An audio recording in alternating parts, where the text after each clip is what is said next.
I'm not too sure about this story.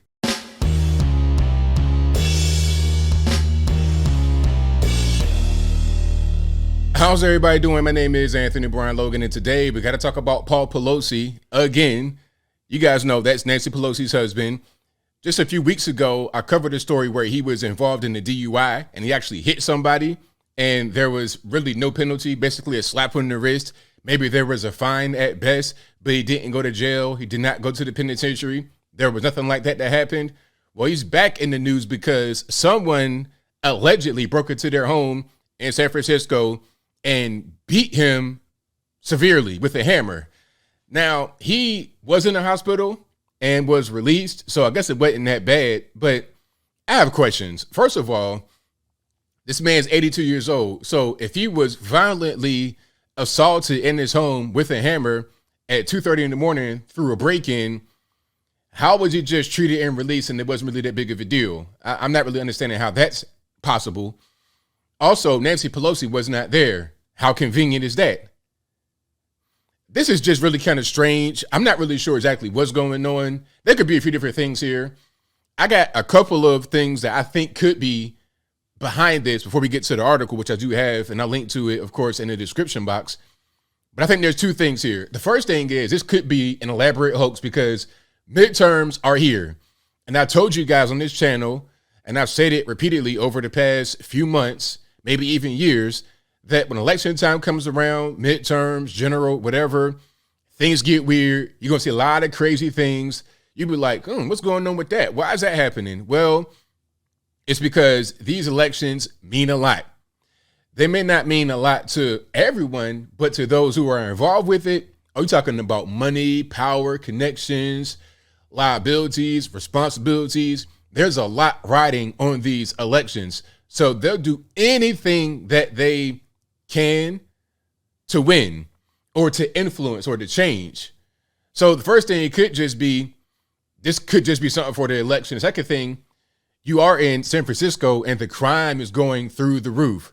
For regular normies, crime is out of control. It's not really safe in a lot of the city, if anywhere in the city. You know, some people that say, well, the crime is in one area, it's in the Tenderloin region and all this and that. Well, I mean, tell that to Paul Pelosi, who just got his home broken into and got beat in the head with a hammer, allegedly, supposedly. Tell that to him. It's not just in one area. It's pretty much everywhere, especially in the place where lawlessness is encouraged. You get the whole defunding police movement. And of course, since I'm going to go ahead and get to the video now, you know, there was a big police presence outside of their home. Okay. People talking about, okay, defund the police and the police are racist, all this, that, and the third. But as soon as there's a problem, they have no problem calling that exact same police that they threw under the bus just moments ago. They could be on social media talking about defund the police, I hate cops, ACAP, all this and that. And then they hear a little racket in their backyard. They hear their dogs barking, and they be right on the phone with the same police that just threw under the bus immediately, instantly. They don't waste any kind of time. But you see the headline here. Intruder breaks into Nancy Pelosi's home, attacks husband Paul with hammer. Now, what I want to know is there no security? Is there no gate, no way to prevent anyone from doing a thing like this? I would presume there would be because Nancy Pelosi is Speaker of the House, a very important person. The federales and whatnot are going to be protecting her as far as I would know.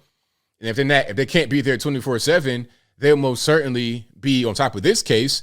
I read into the article already talking about they're going to have Capitol Police looking into it. The federales. Why would the Capitol Police be looking into a thing that's going on across the country? It's because she's part of the system. She's part of the DC political people. So they're going to do things like that. But you see right here what's going on. This is just a little bit of footage outside. Okay. And then let's see if they're going to show anything else. So they got the police out there, police tape, heavy police presence, of course. Yeah, you got to have that. A lot of police cars and the media is out there. It's a whole big thing. Now, if your home gets broken into, there's good old Paul and Nancy. I saw a picture of Nancy Pelosi from 1961 at JFK's inauguration. I mean, we're talking about 2022. Like, that picture is probably older than both of my parents. And I got gray hair here. Like this person is a fossil, a living fossil. But that's good old Paulie boy right there. At the Grammy Awards for some reason. I'm not really sure why. But let's get back to the article here. So he was hospitalized Friday after the assailant broke into the home. Spokesman Drew Hamill said in a statement that Paul Pelosi, 82, was violently assaulted but was expected to make a full recovery. The assailant is in custody and the motive for the attack is under investigation. Now, I wonder how they caught the assailant. Was the assailant still there on the property when the police showed up? Did they catch him afterward? That's what I want to know. How did they actually catch this guy? Because, and also, what was the motivation for the break-in? Was it a burglary? Was it to attack him? You know, people are going to make a lot of assumptions here. You know that already. You know they're going to say, oh, this is the MAGA Republicans. They say they hate Nancy Pelosi so much and they've encouraged violence onto Pelosi and her husband. Is that the reality? Because when I go onto my social media, to my television, to wherever, the newspaper, I'm seeing Joe Biden talking about, oh, these MAGA Republicans, they're a threat to our society. We got to get them out. We got to exterminate them. Not quite. I'm using a little bit of I'm exaggerating a little bit, but he does attack specifically, quote unquote, MAGA Republicans. So if I have on the MAGA hat and I'm beat to death, or someone assaults me, or they break into my home, or they steal something from me, can I say that Joe Biden is the one that encouraged it? And we know these things happen. I just saw a Marco Rubio staffer get beat half to death, put into the hospital with a Rubio shirt on. I think he was out there canvassing and got beat up. So we can't say that the left are responsible for that, but we say the right are responsible for this, what happened here. Maybe, just maybe, this isn't even the real story, or the most likely thing, the most common explanation would be that this is just San Francisco and crime is really bad. And maybe they were targeted because they probably have money, or it could be something random, could be a dope thing. You never know. But anyway, CNN citing law enforcement sources reported that the male suspect used a hammer in the assault. The Associated Press, citing two people familiar with the investigation, reported that Pelosi's home was targeted and that the attack was not random. Okay, that makes sense. It probably was targeted because they got money, and that's just what that is. Now, some are going to say that it was targeted because of political reasons, and it was a GQP, what they say, GQP person that did it with no evidence of that. But anyway, Nancy Pelosi, also 82, was in Washington with their protected detail at the time.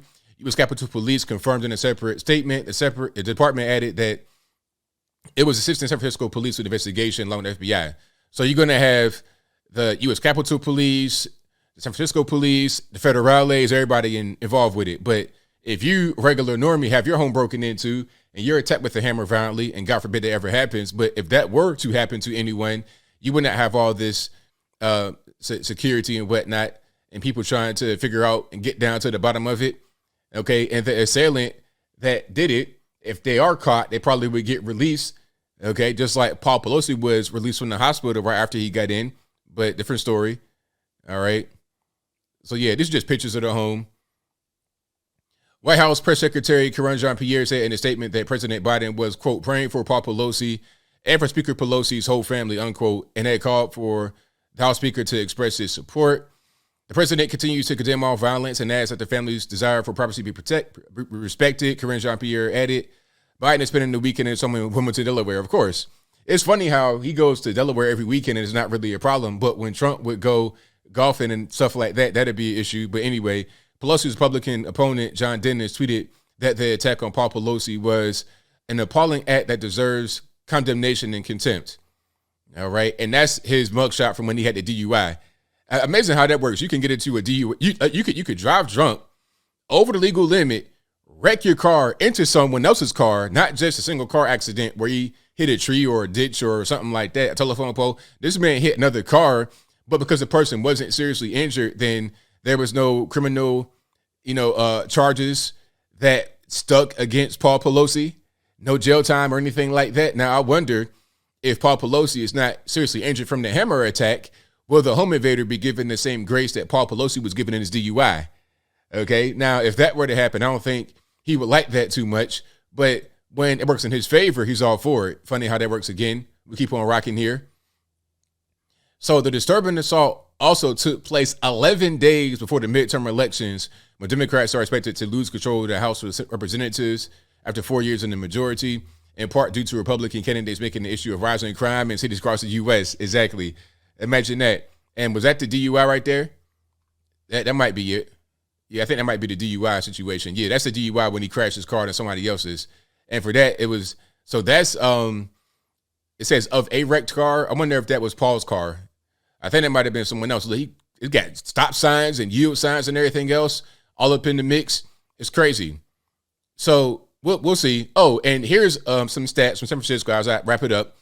In San Francisco, for example, police reported double-digit increases in homicides, 17%, larceny thefts, 21%, and thefts from vehicles, 39% in 2021 over 2020. And all property crimes spiked 13% in 2021 over the previous year.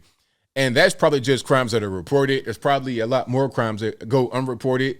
And since the police have largely been defunded in a lot of these places, you can't really tell necessarily what the true increase in crime has been, but we know that it's been up there. But as I close, I want to say this.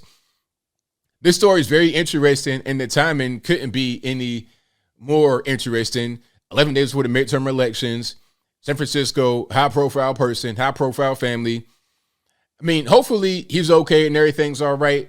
But at a certain point, it's like, okay, if you guys want to support policies that increase crime, then you can't be surprised when you're a victim of it. I don't want anyone to be victim of a crime. Please misunderstand me. I want everybody to be safe and happy in their home. But if you advocate for these policies, you have to expect that it could happen to you.